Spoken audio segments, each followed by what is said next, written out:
YouTube feed. Okay, we're live. Check 1, 2. We are live. John Bush and Sal the Agorist here. We started quite a bit late because we were having some technical issues. But now I want to check and see, for those of you that may be tuned in live, let me know if things are coming through clearly or if it just booted us out. So for those of you that are watching on the YouTube stream, let me know if we're coming in clearly or if the video is all jacked up. And then the second thing that we want to test out is we want to make sure our audio is coming through clearly. Well, this isn't even starting now. Surely I picked the right thing. There we are. Okay, we're good. Sal, can you, let me bring Sal on. We got Sal the Agorist, ladies and gentlemen. We're going to try to redeem ourselves here. Sal, how are you today? How are you, brother? What's going on, man? All right, let me see if I can hear you real quick. We're not going to let a few technical issues mess us up, right? Yeah, we're gonna make sure we're good. Vanessa can see and hear me clearly. Let me make sure we can hear Sal, because there's actually a delay on the YouTube. Sal, can you let me bring Sal on? Let me see. Sal Agorist, ladies and gentlemen. We're gonna try to redeem ourselves here. Sal, how are you today? How are you, brother? Okay, good. All right. Okay, I can hear you. Can you hear me? Okay. All right. Let me. I'm gonna do a formal intro. We'll edit this later and get everything dialed in. So. We're grateful to have Mr. Sal here. I'm going to boost your audio a bit on my end, boost the audio here, and then we're going to get formally started, and then we'll still save a little bit of time to rock and roll over with our Zoom friends that are there. So watch on Zoom. All right, let's do it. Here we go. All right, Sal, I'm going to go to you here in just one sec. Welcome, ladies and gentlemen. Welcome to the Live Free Now show, bringing you the news, views, tips, and tools you can use to live a free, prosperous, and healthy life. I'm your host, John Bush, and we are going to be talking to our good friend Sal the Agorist today. Sal the Agorist, he's based out of Florida. I got to know Sal really well when we did the Unloose the Goose podcast.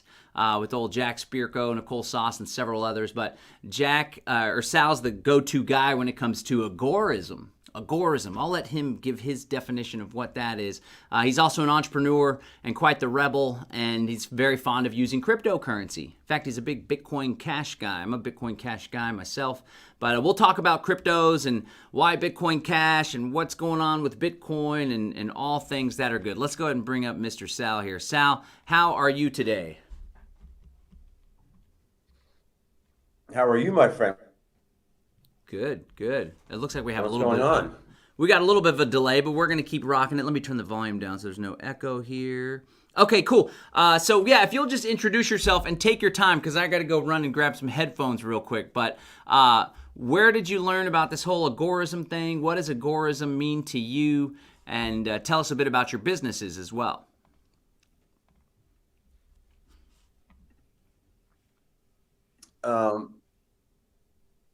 So there's a little bit of a lag there, but I think you asked me to introduce myself and Agorism. I hope everybody can hear me right now. But so I'm Sal Mayweather. You guys probably know me as Sal the Agorist on social media. I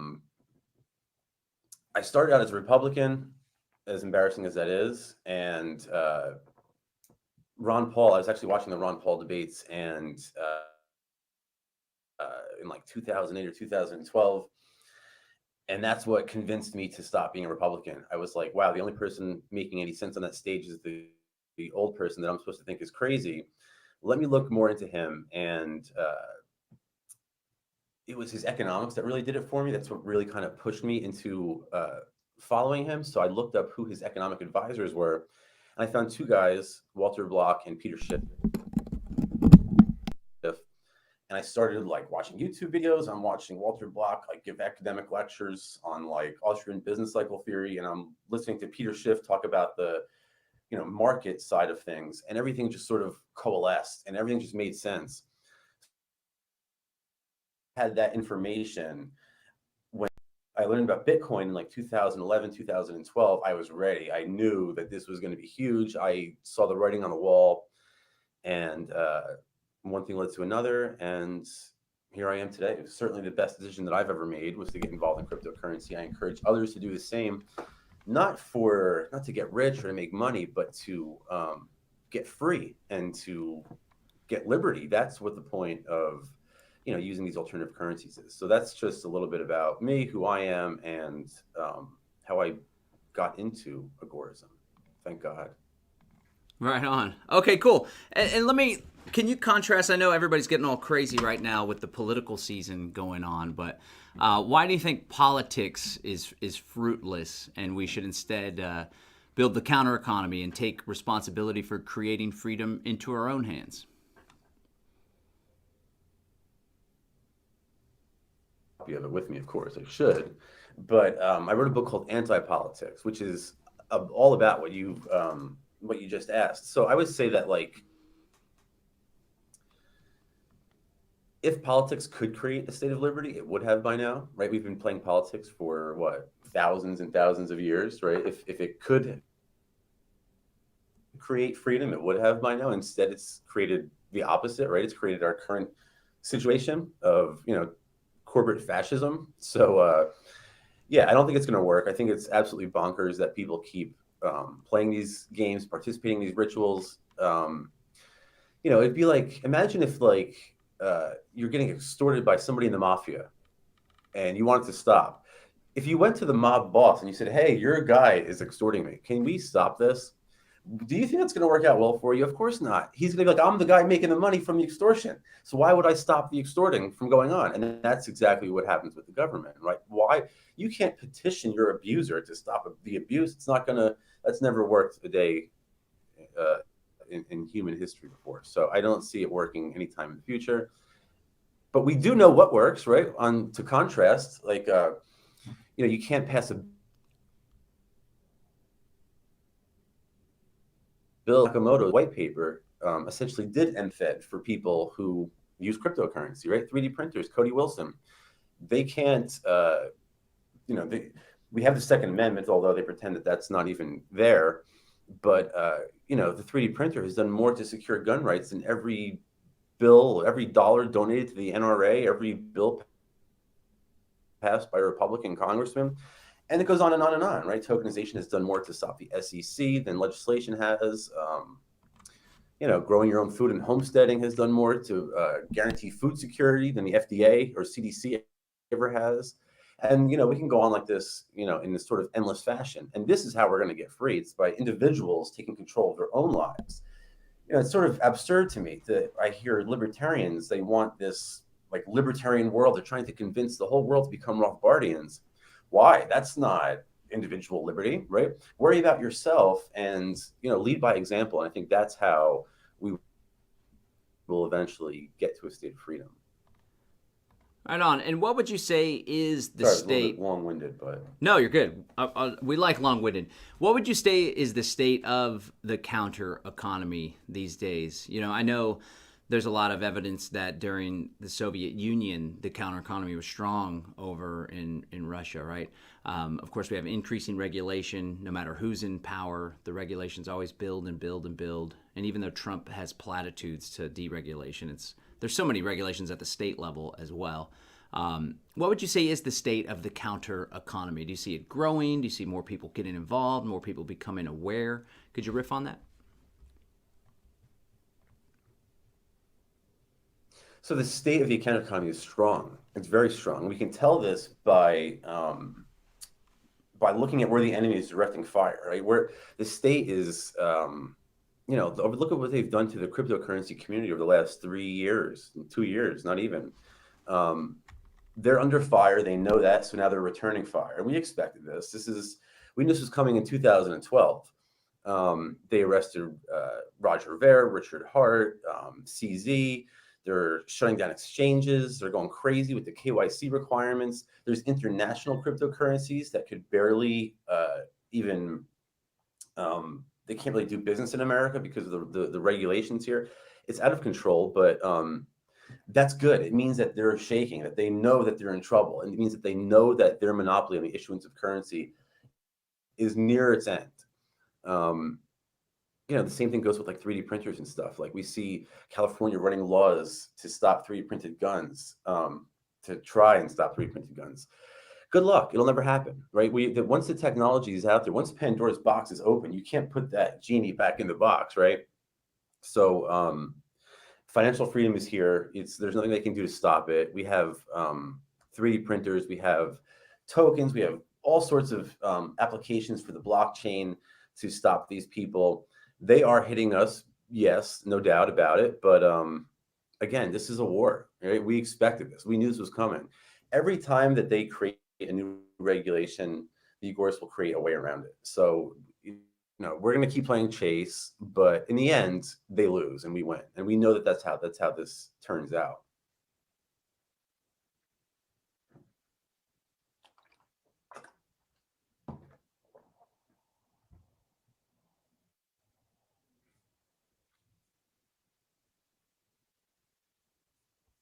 I can't hear you, John.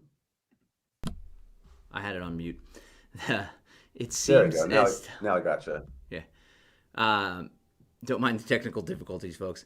I started in a flurry. It's always a challenge when there's a tech thing and you're like, I'm ready to go, Sal, this is going to be great. And then you have a tech issue and you're like, but we're rolling with the punches. Anyway, I was saying it seems like it's actually the state that's having to play catch up because freedom is the default natural state of things. And they're trying to control people's freedom and like keep it in a box when in all reality, it's just everywhere. Right? What do you say to those that are like, anarchism doesn't work?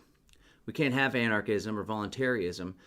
But when in reality, most of our human action is completely anarchic and done of our own accord. Do you agree with that assessment? I lost a little bit of you at the end there, but I think you asked about anarchism and how we would respond to critics, or how we should respond to critics. It's crazy to me that this is even an issue, right? I mean, I think it was Tom Woods who said that the state's greatest victory was convincing people to fear the term anarchy and love the word government, right? It's a complete rhetorical trick.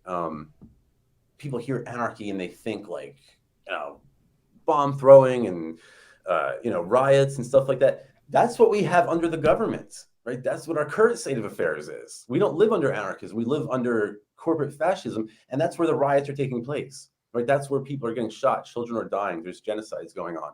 That's not anarchy. That's life under government. In anarchism, all it is just it's what you call it voluntarism, which is a great word. That's the word Roger uses. I use agorism. These words are sort of interchangeable. The idea is that all human associations should be based on the voluntary participation of individuals. If you wouldn't have a sexual relationship without consent is called rape. But when the government gets involved in your life without consent, you're just supposed to accept that. To me, that's insane. We don't accept financial relationships, personal relationships. Everything in the world is done by consent, except when it comes to the government. So it's crazy to me that people they need that. They feel like they want politicians to control their lives, which is crazy to me. If you tell people that you don't need Nancy Pelosi to tell you what to do, their heads explode. But they hate Nancy Pelosi, and it's just a complete propaganda victory. I think it's crazy. But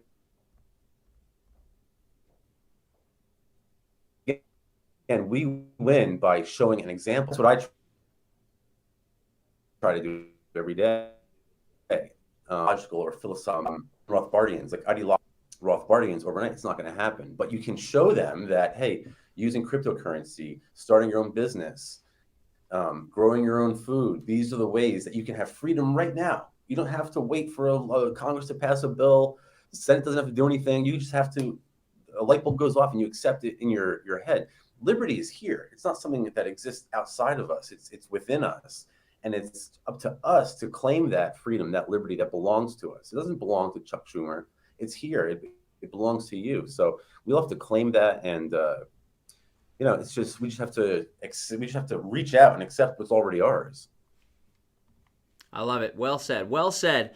Can you talk a bit about the role that entrepreneurship plays in agorism and building a free society? I understand you're big into entrepreneurialism. You run a couple businesses yourself. What role does entrepreneurship play, and why is it important for folks?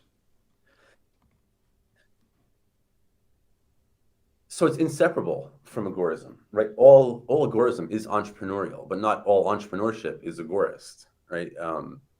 You know, a lot of times people confuse agorism with non-compliance, and it is very related, but agorism is really entrepreneurial disobedience, entrepreneurial non-compliance. You have to have that entrepreneurial aspect to be an agorist. So um, what I do in my life is I have 3dprintergobird.com, where we sell 3D printers for cryptocurrency to gun-free zones. And in this way, we sort of undermine the state apparatus and their arbitrary gun control laws. At agorathreads.com, where we sell libertarian or liberty-related merch, hoodies, t-shirts, hats, things like that, to sort of promote the message. Everything's available for cryptocurrency. But like, that's how we win. There's so many aspects at play here. So yes, number one, I guess the most important way that creates freedom, or entrepreneurship can create freedom for the individual, is by providing you with the financial freedom to live your life on your own terms. But also, by accepting cryptocurrency, we are decreasing the reliance on the dollar, right? And we hope that other companies, other 3D printer companies out there will see, oh, hey, look, everybody who wants to buy 3D printers with cryptocurrency is running to sell. Maybe I should accept cryptocurrency too. I welcome that sort of competition, right? I don't even mind that. I want that to happen, because that's how we know that we're winning. So whatever business you run, I strongly encourage you to accept cryptocurrency, to at least offer it to your customers. It's becoming more and more difficult now because of the war on crypto. I think Joel Valenzuela had a great post the other day. He couldn't even find like a plugin to do to these crypto transactions with, and it is increasingly difficult. But again, for every regulation that they put forward, we're going to have 10 ways around it. So that's where we are now. And yeah, I just, I think it's sort of inevitable that that eventually they're going to have to cede to us eventually. Yeah, things are definitely getting harder and more challenging. Not impossible. Let's talk more about business and entrepreneurship, and let's get into some tips and strategies.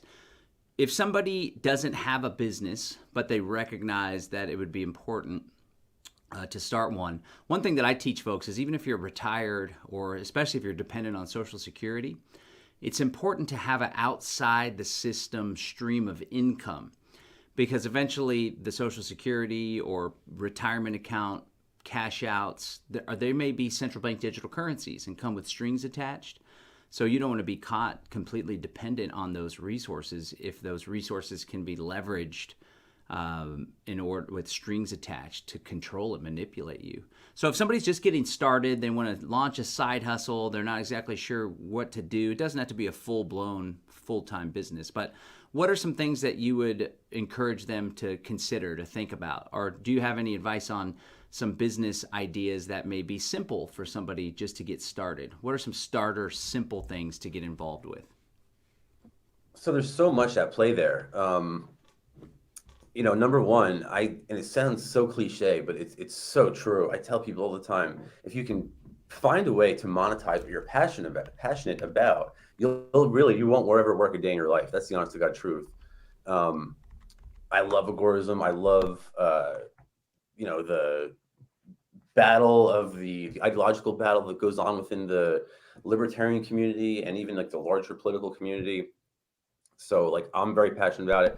I don't feel like I work. I really don't. I feel like I'm retired. That's the truth. So if you can find some of your that's number one. If you find a way to monetize your passion, whatever, and how do you do that, right? Whatever you're into, we call it infopreneurship. So, a lot of what I do is about teaching people about agorism. let's say you're into crocheting, right? You can start a YouTube channel about crocheting and teach people how to crochet. There's there's a niche for everything. I was watching some YouTube uh, channel, came across my feed the other day with some guy who's like all about like men's fashion and style and stuff like that. Then there's like cooking shows, and there's my point here is that there's something for every niche, and you too can do that. The next thing to consider is, what method of delivery are you going to use, right? In other words, are you going to sell it on Amazon? And if you do, is it going to be fulfilled by Amazon, or is it going to be fulfilled by merchant? We're sort of getting a little bit into the weeds here at this point, but I don't really recommend selling on Amazon. I know people kill it on Amazon. It's sort of designed for smaller products, because what will happen is Amazon will actually warehouse your merchandise, and someone like me comes along and buys something. You buy the product from a Chinese manufacturer, it goes right to Amazon's warehouse. I buy it, they ship it to me. You don't even touch the product. This is fulfilled by Amazon. It's a great way to do it. It's not cheap. You can do FBM, fulfilled by merchant, whereas you do all the fulfillment yourself. It's more work, but you keep more money. I recommend people start their own um, sort of online company. Like, use Shopify or WooCommerce. Start your own website. You control it. You're not at the mercy of Jeff Bezos. Amazon's known for taking a successful product, kicking the brand off of their site, and then just moving that product to Amazon Basics. So you have to be cognizant of these things. Just sort of long-winded again, but just to summarize, I really suggest infopreneurship and starting your own store. Stay off of a lot of these different e-commerce sites like Amazon and Etsy. Not that you can't make money. I know people who do, but personally, it's worked better for me by being my own boss and having more control over my internet properties. Right on. Yeah, I'm with you. There's a large variety of things that people could do, and I think one of the most important things is for folks just to get started and just to try something. A lot of times people get caught with like paralysis by analysis, but just starting a small thing, starting small. You could start with an Etsy type deal and then make it your own later, or start with it as your own. I like Shopify. That makes things simple. You're using their platform, but you have control over all the stuff. And yeah, watch out for that Jeffrey Bezos. They've been known to be pretty damn cutthroat, right? Everything's a bit of a give and take. So what about accepting cryptocurrency? So you have a couple businesses. Obviously, you accept cryptocurrency. What tools do you use? And then what cryptocurrencies are good as digital cash as far as accepting a specific set of cryptos, maybe avoiding others? What are your thoughts there? Actually, it's funny you bring this up, because we were actually just switching our plugins now. So first of all, which cryptocurrency should you use? You can't really use, and people get so mad when I say this shit, but it's true. You can't really use BTC or ETH for these sorts of everyday transactions. It just doesn't work, right? The transaction fees are too high. You have to bring a custodian into the transaction, which is why, Bitcoin's created to get the custodians out of the transactions, right? It was created to remove the third party. So you can't really use it. You can, if you want to use a custodian, like, some Lightning Network or something like that, God bless. That's not my thing. It doesn't really, I don't, that's not, you're not fighting the Federal Reserve by doing that. So I suggest using something like Bitcoin Cash. That's my favorite, but you can use others. There's Dash, Nano, Litecoin. There's a bunch of other options. BCH to me it has a great amount of retail adoption. It's the original Bitcoin chain, right? Bitcoin Cash is what Satoshi designed. He didn't come up with Lightning Network or any of this other stuff. So this is the original Bitcoin that we're talking about. They just call it BCH now. Bitcoin Cash. BTC kept the ticker. They kept the branding, which is why everybody throws their money into that coin. But it doesn't work, right? So you have to use something that works. As far as like what plugin, initially we were using, I think we were initially using coin payments or something, and then we switched to Coinbase Commerce, which was great, honestly. There was no KYC for on the buying side of things. I, of course, was KYC with Coinbase, but It was beautiful. It was a lovely arrangement. I could withdraw whenever I wanted, no issues.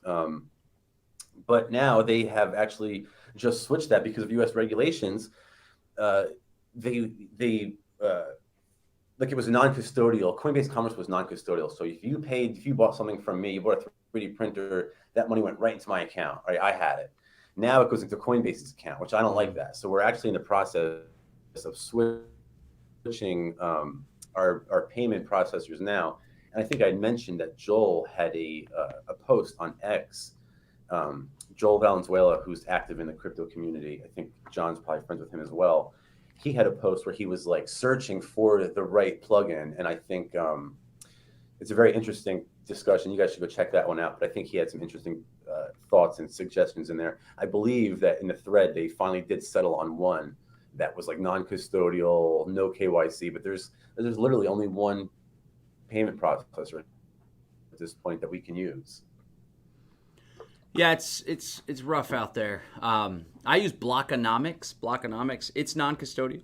It's non-custodial. It does Bitcoin and Bitcoin Cash. And I'm with you on Bitcoin. I mean, right now the transaction fees, thankfully, are 33 cents, 4 satoshis per byte. So you can use that as digital cash, even for $10, $20 purchase. But because it fluctuates, because the network wasn't allowed to scale by development capture, it definitely has neutered its ability to be that peer-to-peer electronic cash that Satoshi Nakamoto and we were all hoping for. But yeah, for folks, can you talk a little bit more about Bitcoin Cash, specifically the fork, what was going on? And have you read Hijacking Bitcoin, Roger Ver's book? Maybe you could work in some of that if you have. I'm sure you know the arguments and what he talks about if you haven't read it. Yeah, so Roger actually sent me an early copy of the book. It's great. I recommend everybody read that book. So basically, we had Bitcoin. It was, I don't know if there's any early Bitcoiners in the audience, but like back in the day, we were all so excited about when we would hear that like a new cryptocurrency popped up. We were so excited. And if you remember colored coins, right? Mm-hmm. Tatiana Moroz used to like have. She used to like play her guitar. I think she still does with her QR code, and we would like scan it at Portfest and stuff. But like at a certain point, I remember this happening. Like the finance bros and the hedge fund people, they started to the institutional investors, they started to pay attention. And I remember thinking, oh, this isn't good. But lo and behold, here we are today, and it's completely captured. When those guys got into it, it became more about investment and getting rich than about, liberty and getting free, right? That's when it sort of changed. But around 2017, when the price skyrocketed and there was this huge surge in interest, and the Bitcoin network became so congested that it was like, I forget what the fees at the time were. They were like hundreds of dollars. People were getting fee locked, where you would have the cost to move your money out of your crypto wallet was more than the amount of money in your crypto wallet. So you were locked. Your money was stuck. And as a result of that, a lot of people in the crypto community wanted to increase the block size. I'm not going to get too deep in the woods for a lot of you guys, but like we call it the blockchain. You think of a block as like a stack of checks, and those stack of checks get validated by a miner, and they get chained onto the next block, and that's how we have this blockchain. Well, when the blocks are really full and the miners are overwhelmed, then it becomes, people have to bid up prices for the miners' attention. That's how you get these ridiculous fees. And then also the wait times, right? You would like you send a transaction and you have to wait forever for the other person to receive the amount of that money. Could you imagine this imagine you're standing in line at a retail store, and you go to make a payment, and you scan their phone for your Bitcoin, and you say, okay, this will be about 2 hours. Just wait, hold on, everybody. Everybody in line behind you has to wait now. And not only that, but now you're paying, $30 for the transaction or whatever it is. It's absurd. It doesn't work. This is not money. This is not even an exchange. If you read the classical economists like Mises and Menger, they tell you that these are all giant red flags. This sort of commodity cannot ever become a general medium of exchange. So a lot of us, we wanted to increase the block size. And this was sort of the most popular opinion until something changed. And all of a sudden, the whole community became, they started to rally behind the idea of keeping the blocks really small. And the idea that Roger puts forth in Hijacking Bitcoin, the idea that many of us suspected for years, and we didn't have any proof, although Roger lays it all out, was that this was intentionally sabotaged by Statist in order to protect their monopoly on the issuance of currency, to protect the dollar. They saw the price was rising, everybody's a huge surge in interest, and they knew that in order to make it non-functional, they needed to do keep the block small and the fees high and wait times long. So when we created Bitcoin Cash, we solved all these problems, more or less. The blocks are higher, so the transaction times are basically instant and basically free at this point, which is how money should work. If you paid somebody out of your pocket with a $20 bill or something like that, the act of handing them $20 is free and instant. That's the way it should work, right? It shouldn't have to go through a serious wait time and transaction fees and stuff like that. So we think that this is the best money that you can use, and this is what I encourage people to use, and that's why I encourage them to use it. But in the future, people say, oh, well, you guys, you Bitcoin Cashers are going to run into the same problem, but just down the line. And by that time, for a couple of things. Number one, by that time, we're going to have we expect to have technological innovations and stuff like that. There's also been breakthroughs in different ways to, Peter Risen has come up with a couple of interesting ways using hardware to alleviate some of these issues. But in a big picture sense, if we can push the idea of Bitcoin Cash as a medium of exchange, then merchants will be incentivized to validate their own transactions, right? So that's how we avoid this problem of centralization with increased block sizes. I don't know if that was a little bit too deep into the woods for everybody, but. All good, all good. What about Monero? Because I prefer Monero to Bitcoin Cash as far as what we should use for peer-to-peer electronic cash, for Agorism especially. For folks not familiar, Bitcoin Cash, while there are some coin mixing tech that's involved on some of the wallets especially, the blockchain's transparent, whereas Monero is private. What are your thoughts on Monero? How come Monero is not your number one choice for Agorism? Let me know your thoughts on that. Love Monero, huge fan. I think that they got it right, honestly. The trouble with Monero is that it's so heavily regulated that it's sort of like a red flag at this point. If a merchant accepts it, they're, it's like sort of waving a red flag for the government. Hey, come over here and get me. So because Monero is so, what's the word I'm looking for? Disruptive. The state it's extremely regulated and nobody accepts it. You can't find it at any exchange. There's no, it's very difficult to find a merchant to accept it or anything like that. So to me, that means that it's not going to become a medium of exchange anytime soon. One of the things Carl Menger writes about in his book, The Origins of Money, he says that one thing that can prevent a commodity from becoming money is its susceptibility to political and social censorship, which unfortunately for Monero is where we are in that game.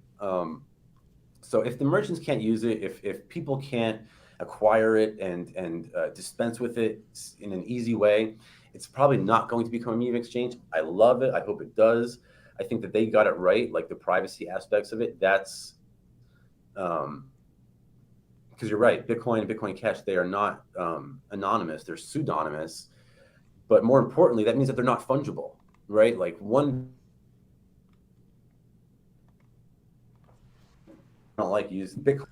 Some guy that I won't accept this crypto. So it's not fungible in that way. Monero is. You don't know who had that last Monero. You have no way of telling. Every Monero is like every other Monero, and that is important aspect of money. But unfortunately, like I said, it's just too heavily censored at this point to actually ever achieve widespread mass adoption. That's why the IRS, there's like what is it, John, like a $70,000 bounty on anybody who could like crack the cryptography behind Monero. Yeah, I saw that. That was several years ago too, and that never came of it because nobody could. So, No. um, well, it seems like if they really do crack down, which they are cracking down right now and pushing everything to controlled channels to regulated and transparent channels to viewable surveillance channels, essentially, then it seems like Monero might be our only hope if they are like, this is banned, or you can only use it if you go through this or this, right? There's no way to actually ban it to stop people from using it. Any Monero or Bitcoin Cash or Bitcoin for that matter. But the beauty is we still have the choice to use it in defiance of their nonsense, which is the essence of Agorism. But it'll just be easier to use Monero undetected, right? And I'm with you on widespread adoption, genuinely becoming a medium of exchange across an entire marketplace, for example. But I think that it's more likely to become a medium of exchange for the Agorists because it does have that. And it's like a catch-22. It does raise red flags more often that it's Monero. It's like the most controversial one. The government knows its power. But then on the same token, pun intended, it's that quality that makes it safer to use when you're living in a nanny state that's wanting to track and trace all your transactions. So it's kind of a paradox. Yeah, and John, the proof is in the pudding because if you go into these dark market, deep web sites, the legacy of the Silk Road, those kinds of sites, a lot of it is only Monero. They will only accept Monero, and because they're not stupid, they don't want to. They don't want trouble. In fact, I tell people all the time, if you're ever on those sites and they want to accept Bitcoin or something, run. That's a scam. They're just getting your cryptocurrency from you. I know people who've lost a lot of money doing stupid stuff like this. So if they're not accepting Monero, don't even engage in that transaction. Yeah, we learned that with Silk Road, unfortunately. What about privacy on Bitcoin Cash? Is it called Cash Fusion? There's a CoinJoin technology. Can you share what is CoinJoin? Also, what happened recently with the CoinJoin tools for Bitcoin, Whirlpool, right, and Samurai Wallet, and Wasabi, or was it? Well, it wasn't Wasabi. It was the other one. The developer. I think it was Wasabi too. They got so really, all this. So for these pseudonymous coins, for people who aren't aware, like we have these like coin mixers that we use to introduce privacy to the crypto, to the pseudonymous chains. And basically what we do is we take, your crypto, we put it in a pool of other cryptos, and we mix it all up and we distribute it back, and no one knows who had what and stuff like that. And you can't tell, who had the last coin, but you get whatever you put into the pool, you get back. Recently, there was a coin mixer for, I think it was Ethereum, called Tornado Cash. This is one of the most disturbing stories that I can think of that's happened in a long time in the cryptocurrency community. The guy the developer who created Tornado Cash, he was, I guess, someone along the line had used this for illicit purposes. I think the accusation was that they used it to evade sanctions in North Korea or something like this. It's always these ridiculous accusations. But anyway, they said someone used Tornado Cash to, again, I think it was to evade sanctions in North Korea, whatever the crime was. So because of this, the guy who invented Tornado Cash, they prosecuted him. I think he went to jail. I think he got like a jail sentence. He never touched a cryptocurrency. He's never been to North Korea. He didn't do anything. All he did was write code. That's all he did, was write a code, like a blockchain code, to create this tool for Ethereum users to mix their coins and have some sort of fungibility or privacy. The government could not accept that, so they prosecuted him and they put him in jail. And that's, people think that I'm like leaving something out of that story. That's it. He didn't break any other laws. He didn't sell drugs. He didn't do anything like that. So they're even cracking down on this technology because they want to be able to like spy and to like learn what we're doing, what we're up to. So that and yeah, you asked about which one we use for Bitcoin Cash. It's Cash Fusion. It's built into a lot of wallets now. We've had other iterations too. I'm trying to think. We had other coin mixers before Cash Fusion, but yeah, my buddy Max was the guy behind Wasabi Wallet, and they too. And Max is, I mean, he's like us. He is like a hardcore agorist, cypherpunk. He is anarchist to the core, and I think he had to like change. Wasabi Wallet had to change a lot because they were cracking down on him. So it's getting worse and worse. But the good news is that because it's becoming worse, we know that they're running scared. We know that they can see the end of the rope. So we just have to keep pushing and pushing and pushing, and we can never let up. We have to keep pushing and just never, ever stop. Don't give the bastards a chance to come up for air. Just keep pushing and pushing and pushing. And eventually, there's going to be things like, casualties in this war, right? There's casualties in every war. Look what happened to Ross. Satoshi's gone.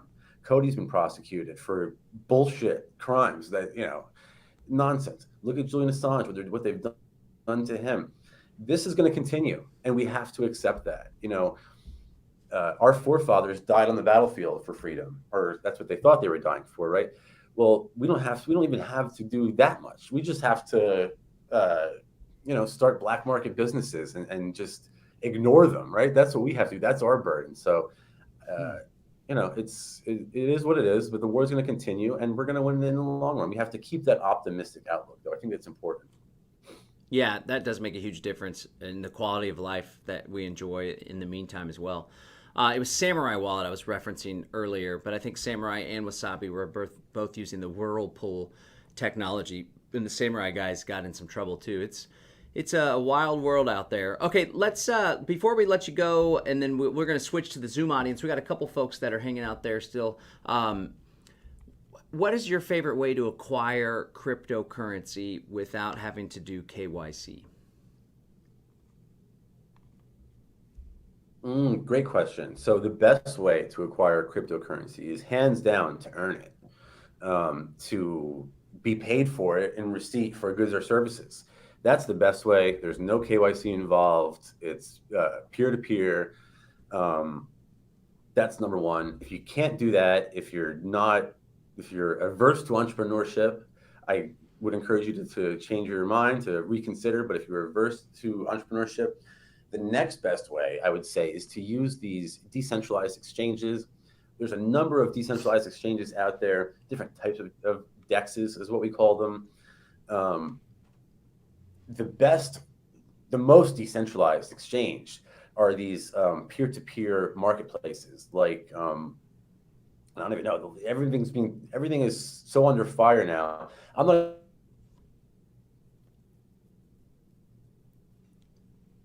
even sure. Local CoinSwap, local Ethereum, and you can basically just match with, you want to buy one Bitcoin Cash, and somebody else wants to sell one Bitcoin Cash, and you're going to pay a little bit of a premium for the lack of KYC, but you can acquire it without KYC in this way. The next best way, the third best way, is to actually go to like one of these virtual DEXs like BISC or something like that. And, they have a sort of liquidity pool. I don't want to get too deep into the woods with you guys, but you can do it that way as well. Earn it, though. That's the best way. If not, go to one of these P2P exchanges, get it that way. By the way, you can make money selling cryptocurrency on these P2P exchanges. There was a point in my life where I lived entirely off of selling cryptocurrency. The trouble with that is there's a lot of scammers out there, and you get hit a couple times and you're like, enough of that. I don't want to lose any more money. So that's why I stopped doing that. But earn it. Check out your local P2P swaps, and if not, check out the DEX like BISC or something like that. Okay, good stuff. Have you used BISC before? Yeah, not in a while, but I did. I forget. Back in the day, John, when it was like, I don't know if you remember, like the big the ICO boom. Mm-hmm. That was, we're going kind of far back at this point, but like in order to acquire a lot of these coins, you had to go through, these weird exchanges and stuff like that you've never heard before, like Coinbean and all these weird dexes and stuff like that. There's nothing wrong with them. They work. It's fine. It's a little bit of it's a different process, not like using Coinbase where you just click, oh, 1 Bitcoin buy. It doesn't work like that. So, they have this giant liquidity pool that people can contribute to, and you can earn money by staking your crypto in there and providing the DEX with liquidity. And then what happens is, you want to sell, and I want to put out a third party there. So, is there a lot of volume? I'd like to know if there's a lot of volume nowadays. That's an interesting question. I'm sure there is. BISC, I think, is like one of the most popular DEXs out there. So I would imagine the volume is, especially now with the increase in KYC regulations and requirements, I would imagine it's through the roof. I haven't checked in a while. Nowadays it's all about earning crypto. That's sort of the name of my game at this point. It's just easier to do it that way. I also receive donations, and I have my supporters will contribute with crypto, so that helps too. Right on.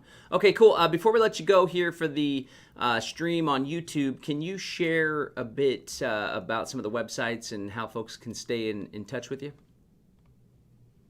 SalTheAgorist.com is where everything's at. 3dprintergobird.com for 3D printers, and agorithreads.com for libertarian freedom-related merch. I've got, I'm on all your socials, Sally Mayweather or Sal the Agorist. You can find me on Instagram, Snapchat, Twitter.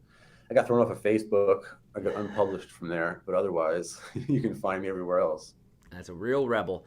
Okay, cool. All right. I want to shout out folks that are watching. Sal, if you could join us back in the Zoom room just for a little bit, that would be awesome. And I'm going to go yeah, thanks so much, Sal. All right. Okay, thanks so much, everybody. This is John Bush with the Live Free Now Show, bringing you the news, views, tips, and tools you can use to live a free, prosperous, and healthy life. Thanks for rolling with us through some of those tech issues. We're going to get it dialed in. Like I said, my computer crashed yesterday in the studio. It's like a fatal crash, too. It's not working. I'm going to have to take it into this shop that built it for me here locally, but not cool. Either way, we are rocking and rolling, moving and grooving. Thanks for tuning in to Live Free Now Show. I want to invite you to subscribe to the podcast feed. We got Spotify, Stitcher, Apple Podcast, you name it. You can do that over at livefreenow.show, livefreenow.show. And the best way to stay in touch with everything we're doing here on the Live Free Now Show and Live Free Academy is to join our daily email newsletter, livefree.academy/email. That's livefree.academy/email. Until next time, peace out to the YouTube audience and the X audience. We're going to go hang out with some of our members here just for a little bit. Thanks, everybody. Peace. Bye.